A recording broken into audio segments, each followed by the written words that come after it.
अभी 177, 179 2 period binomial model. इसके पहले हम लोग ने 1 पीरियड देखा था, अभी 2 पीरियड है। एंड कितना ईयर्स दिया हुआ है एक क्वेश्चन में? 2 साल दिया हुआ है, बराबर ना। यूरोपियन ऑप्शन है, stock price 50, exercise price 45, up move 1.25, तो डाउन मूव कितना हो जाएगा? इसका रेसिप्रोकल कितना आएगा? करो 1.25 डिवाइडेड बाय उसका reciprocal 0.8। Probabilities, up move probability कितना है?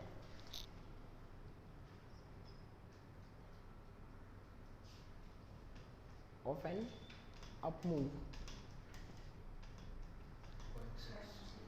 0.6।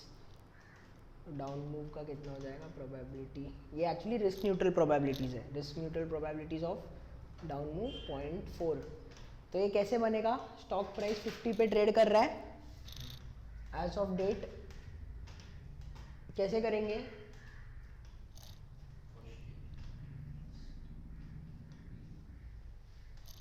राइट, ऊपर जाएगा तो कितना?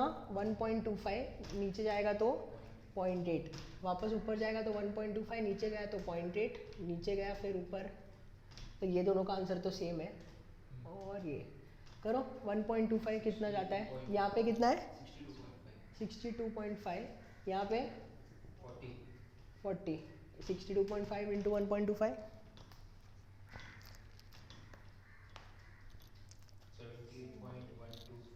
78.125, और यहाँ पे कितना आएगा? आइडियली देखो यहाँ पे ना, ये जो लाइन है ना, यहाँ पे कितना आएगा? 50 से 50 ही आएगा ना, ये सेम लाइन है ना। अगर ऐसा नहीं क्लिक हो रहा है ना, 1.25 का रेसिप्रोकल निकाला है ना हम लोग ने ये, तो बेसिकली क्या कर रहे हैं, ये दोनों का मल्टीप्लिकेशन करोगे तो 1 आएगा, तो 50 इंटू 1 हमेशा याद रखो, ठीक है, सेम लाइन्स का। इसका कितना आएगा? 40 इंटू 0.8 32, 40 इंटू 0.8 8 4 32, ठीक है, पक्का। अभी हम लोग करते हैं एक एक साल का, पीछे से स्टार्ट करेंगे। यहाँ पे कितना आएगा? एक्साइज प्राइस कितना है? 45, तो यहाँ पे कितना आएगा? Call option in the money है ना, कितना आएगा? 33.125, टेक्स्ट बुक में 13, हाँ ठीक है 125। ये क्या हो जाएगा? यहाँ पे 5, यहाँ पे ये आउट ऑफ द मनी 45 0, कितना आएगा? ये आगे का करो, कैसे करोगे? ये दोनों को यहाँ पे लेके जाना है ना, ये दोनों को यहाँ पे लेके जाना पड़ेगा, ये दोनों को यहाँ पे लेके जाना पड़ेगा। तो करो, इसको पीछे करने के लिए क्या करना पड़ेगा? अप मूव का कितना है? 0.6, डाउन मूव का कितना है? 0.4, कितना होता है? करो एंड उसको पीछे लेके जाओ।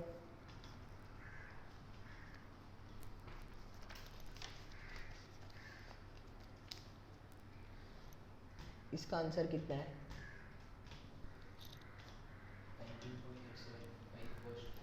फर्स्ट एक बोल रहा है 19, एक 20, अच्छा 21.875। इसको पीछे लेके जाना है तो कैसे करेंगे? डिवाइड बाय 1.07, RFR रेट है ना, यहाँ पे लाओ, कितना? 20.4439, ठीक है। सिमिलरली इसका भी करना पड़ेगा, इसके लिए अभी ये अप मूव हो जाएगा ना, ये वाला पार्ट, तो 5 इंटू 0.6 प्लस कितना हो गया? 3 हो जाएगा, ये 6 5 30 और पॉइंट है डेसिमल, तो 3 डिवाइड बाय 1.07, ये कितना आएगा यहाँ पे? 2. ये वाला एंड ये वाला, इसको पीछे लेके आना पड़ेगा वापस, बराबर है ना। यूरोपियन ऑप्शन है ना, फर्स्ट ईयर में एक्सरसाइज कर सकते हैं क्या? नहीं ना, समझा कि नहीं? इधर वापस कुछ नहीं देखना है, यूरोपियन ऑप्शन है 2 साल का हिसाब से, तो सेकंड यहाँ पे ही होगा ना एक्सरसाइज, उसका वैल्यू यहाँ पे इतना है। तो अभी इसको यहाँ पे लेके आना है तो क्या करना है? अप मूव कितना है इसका? 0.6, इसका डाउन मूव कितना है? 0.4, तो ये दोनों का टोटल कितना हुआ? करो, इसका प्लस इसका कितना होता है?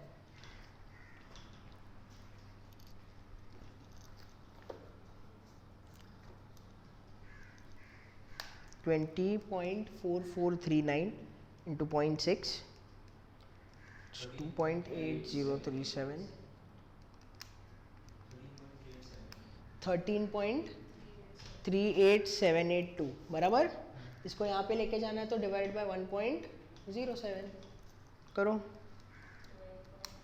12.511981। टेक्स्ट बुक का आंसर 12.51। परफेक्ट, 100% समझा।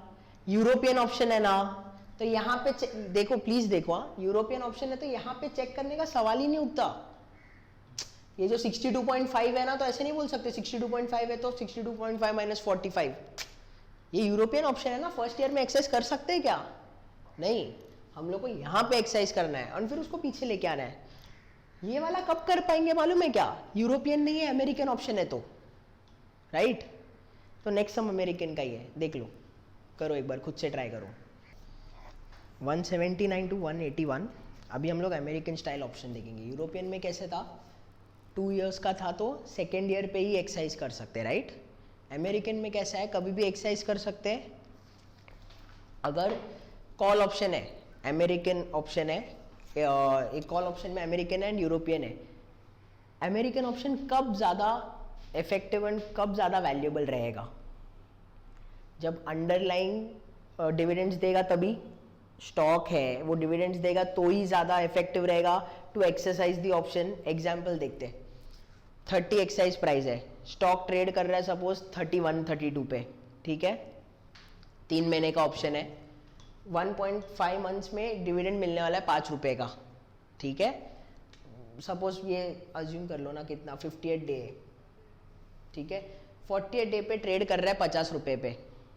अब मेरे को बताओ, यूरोपियन ऑप्शन रहेगा तो मैं ये डिविडेंड ले सकता हूँ क्या? मैं कॉल ऑप्शन एक्सरसाइज कर पाऊंगा क्या? पहले तो नहीं ना। यूरोपियन ऑप्शन पे कहाँ पे करना पड़ेगा? एंड पे, बराबर। तो क्या होगा, यहाँ का जो डिविडेंड आएगा वो मेरे हाथ से गया, 5 रुपया मिलेगा क्या मुझे? कॉल ऑप्शन है तो नहीं ना। कॉल ऑप्शन क्या होता है, अंडरलाइंग स्टॉक पे कर रहा हूँ तो स्टॉक 5 रुपया देने वाला रहेगा, तो कॉल ऑप्शन को कुछ बेनिफिट है क्या? कॉल ऑप्शन क्या है, बेसिकली अंडरलाइन को परचेस कर सकता हूँ एट दिस। अभी कितना प्रॉफिट है वैसे देखा जाए तो 20 रुपीज़ का प्रॉफिट है। अमेरिकन ऑप्शन रहेगा, तुरंत मैं एक्सरसाइज कर दूंगा, 30 रुपये में खरीद लूंगा, 20 रुपये का प्रॉफिट, बराबर है कि नहीं? बट अगर यूरोपियन ऑप्शन है तो क्या हो जाएगा, ये 5 रुपया मुझे मिलेगा क्या? नहीं मिलेगा। उसके बाद ये जो 50 रुपीज़ पे ट्रेड कर रहा है वो कितना हो जाएगा, लगभग 45 पे ट्रेड करेगा, तो मेरा प्रॉफिट्स कितना हो जाएगा, 30 और 45 15, जबकि वो भी मैं एक्सरसाइज नहीं कर सकता। यानी कि अमेरिकन ऑप्शन कॉल ऑप्शन पे कब, अमेरिकन कॉल ऑप्शन कब वैल्यूएबल रहेगा? जब अंडरलाइंग डिविडेंड पे कर रहा रहेगा सिर्फ तभी। समझ में आया? ये एग्जाम्पल के साथ समझा। Similarly put option, American put and European put होता है। अमेरिकन पुट कब वैल्यूएबल रहेगा? जब मेरा put option deep in the money रहा तो। एग्जाम्पल ये हम लोग ने L1 में भी किया था, 3 महीने का ऑप्शन है, एक्सरसाइज प्राइस 20 रुपया है, राइट? 1 महीने के बाद स्टॉक प्राइस ट्रेड कर रहा है 2 रुपये पे, तो ये इधर ये टाइम पे अगर मैंने एक्सरसाइज कर दिया तो कितना हो गया, लगभग 18 रुपया प्रॉफिट हुआ। बट 18 रुपया का प्रॉफिट तब मैं कर सकता हूँ अगर मेरे पास अमेरिकन पुट है। यूरोपियन पुट है तो यहाँ पे एक्सरसाइज कर सकता हूँ क्या? नहीं, मुझे यहाँ पे एक्सरसाइज करना पड़ेगा। बट अभी रिस्क क्या है, जितना प्रॉफिट लेना था ऑलमोस्ट ले लिया ना, चलो प्राइस 1 रुपये पे जाएगा, राइट? उसके बाद लेकिन और 2 महीना बाकी है, 2 महीने में रिस्क क्या है कि स्टॉक प्राइस अभी ऊपर जाएगा ना, गिरने के लिए 1 रुपये तक ही गिर सकता है, वो कितने पे जाएगा? अभी रिस्क क्या है कि ऊपर जा सकता है। एंड अगर ऊपर चला गया, तीसरे महीने पे आते आते स्टॉक प्राइस सपोज 15 रुपया पे चले गया, तो फिर मेरा प्रॉफिट कम हो गया कि नहीं, 5 रुपये पे आ गया। तो in that case American put option कभी ज्यादा वैल्यूएबल रहेगा, जब put option deep in the money रहा तो। समझ में आ रहा है कॉन्टेक्स्ट? अमेरिकन पुट ऑप्शन कब वैल्यूएबल रहेगा, जब put option deep in the money रहा तो। अमेरिकन कॉल ऑप्शन कब वैल्यूएबल रहेगा, जब स्टॉक्स जो उसका अंडर जो स्टॉक्स है वो डिविडेंड पेइंग स्टॉक्स रहेगा तभी, एंड वो पीरियड के टाइम पे डिविडेंड्स मिल रहा रहेगा तो, बराबर। अभी है ना, उन्होंने एक एग्जाम्पल दिया है यूरोपियन पुट ऑप्शन के साथ एंड अमेरिकन पुट ऑप्शन के साथ, और देख बोल रहे कि कौन सा ज्यादा वैल्यूएबल रहेगा एंड दोनों में प्राइसिंग में कितना डिफरेंस रहेगा। ठीक है, क्वेश्चन देखते हैं। ट्रेड कितने पे कर रहा है? 50 पे कर रहा है। 50 stock price RFR 3%, up move 1.3, down move 0.8, excise price 50। तो स्टॉक कितने पे ट्रेड कर रहा है? 50 पे। ऊपर जाएगा तो कितना है? 1.3, नीचे गया तो 0.8, वापस ऊपर गया तो 1.3, 0.8, 1.3, 0.8। अभी अगर आप नोटिस करोगे आइडियली ये 50 होना चाहिए, बट क्योंकि ये 1.3 का आप करके देखो, रेसिप्रोकल 0.76 आएगा। इन्होंने उसको राउंड ऑफ किया है, जिसके वजह से यहाँ पे आंसर 50 नहीं आएगा, थोड़ा अलग आएगा। आइडियली 50 आना चाहिए, बट उन्होंने राउंडिंग ऑफ किया है क्योंकि ऐसे ही उनको लगा कि डायरेक्ट नंबर्स दे इसके लिए। नहीं तो आइडियली कितना आना चाहिए? 1.3 का रेसिप्रोकल आना चाहिए डाउन मूव में। तो ये एक बार करो, निकालो इसका आंसर।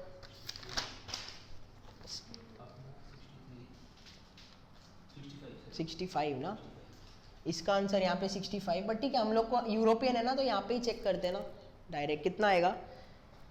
ये आ रहा है 50 इंटू 1.3/2 ना, कितना आ रहा है? इसका कितना आ रहा है? इसका लगभग 50 के आसपास आना चाहिए। यहाँ पे 52 दिया है, वही आ रहा है। और इसका 0.8 स्क्वायर इंटू 50। पुट ऑप्शन है, एक्साइज प्राइस 50 है। इसका क्या हो जाएगा? Out of the money. इसका क्या हो जाएगा? 50 पे 0। इसका कितना हो जाएगा? 18। इसको कैलकुलेट करने का ज़रूरत है। रिस्क न्यूट्रल प्रोबेबिलिटीज़ कितना है?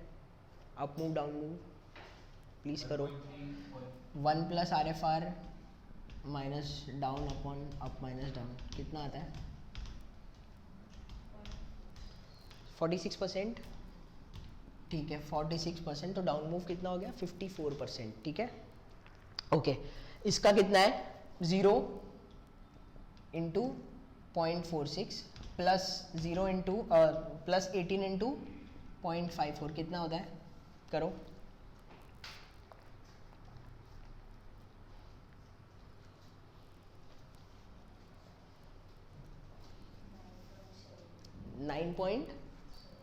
$9.72 यहाँ पे आता है। इसको यहाँ पे लेके जाना है तो क्या करेंगे? 9.72 डिवाइडेड बाय RFR कितना है? 3%, तो 1.03 कितना आ रहा है? 9.436। ये तो 0 ही रहेगा, बराबर ना? यहाँ पे तो आउट ऑफ द मनी था। अगेन 0 इंटू 0.46 प्लस 9.46 इंटू 0.54 कितना होता है? करो। 5.095। इसको यहाँ पे लेके आना है तो डिवाइड बाय 1.03 कितना होता है? 4.947। ये मेरा पुट ऑप्शन का वैल्यू है यूरोपियन पुट का। अमेरिकन पुट रहेगा तो कैसे करना है? सेम अपना ये जो नंबर है अभी इंपॉर्टेंट है। ये अप मूव कितना है? 1.3 एंड ये 0.8, 1.3 0.8, 1.3 0.8। प्लीज नंबर्स क्या है बताओ फर्स्ट ईयर का? 65। इसका 40 है, राइट? एंड यहाँ पे अच्छा ये तो नंबर कितना? 84.5, 52 एंड 32। ठीक है, अभी मुझे एक बात बताओ, यहाँ पे एक्सरसाइज होने वाला है क्या? नहीं। यहाँ पे होने वाला है क्या? नहीं। बट यहाँ पे हो रहा था, बट उधर तक जाऊंगा क्या मैं यहाँ पे एक्सरसाइज कर दूंगा ना। कितने पे एक्सरसाइज करूंगा? 40 है प्राइस, अज्यूम कर रहा हूं। कितने पे एक्सरसाइज होगा? एक्सरसाइज प्राइस कितना है? 50, एक्सरसाइज प्राइस 50। हाँ, तो यहाँ पे एक्सरसाइज हो जाएगा। यहाँ पे 10 रुपए का प्रॉफिट है। यहाँ पे कुछ है क्या? नहीं, क्योंकि स्टॉक प्राइस 65 पे ट्रेड होगा जबकि एक्सरसाइज प्राइस 50 है, तो आउट ऑफ द मनी 0। तो इसको कितना हो जाएगा? इंटू 0.54, ये इंटू 0.46। यहाँ पे देखो 9.436 था, यहाँ पे कितना है? अभी 10 है, तो ये कितना हो जाएगा? 0.04 0.0 इंटू 0.46 प्लस 10 इंटू 0.54 तो कितना हो गया 5.4. इसको पीछे लेके आना है तो 5.4 डिवाइड बाई 1.03 5.242. अगर आप ध्यान से देखोगे अमेरिकन ऑप्शन 5.242 पे एंड यूरोपियन इतने पे. समझ में आ रहा है ये डिफरेंस? अमेरिकन ऑप्शन का ज्यादा है ना. क्यों ज्यादा है? क्योंकि इन द मनी पे है ना फर्स्ट ईयर ही. ऐसे समझो फर्स्ट ईयर यहाँ पे इन द मनी है, यहाँ पे भी इन द मनी था, बट यहाँ पे एक्सरसाइज कर सक रहे थे क्या? नहीं. तो रिस्क क्या था कि भाई अभी प्राइसेस ऊपर चला जाएगा और मैं एक्सरसाइज ही नहीं कर पाऊंगा. ये जितना कम रहेगा ना 40 की जगह पे यहाँ पे 30 और यहाँ पे 30, उतना ये जो प्राइसिंग है उसमें ज्यादा फर्क आते रहेगा. क्योंकि हम लोग ने क्या बोला है, अमेरिकन पुट ऑप्शन है तो जितना डीप इन द मनी रहेगा उतना अमेरिकन ऑप्शन ज्यादा वैल्यूएबल रहेगा. यहाँ पे सिर्फ 10 रुपया इन द मनी था, यहाँ पे अगर 20 रुपया होता इन द मनी तो इसका जो आंसर है वो इससे और ज्यादा रहता. ये दोनों का डिफरेंस ज्यादा रहता. समझ में आ रहा है कंसेप्ट? कंसेप्ट के साथ ये नंबर्स में समझ में आया? लिख लो एक बार.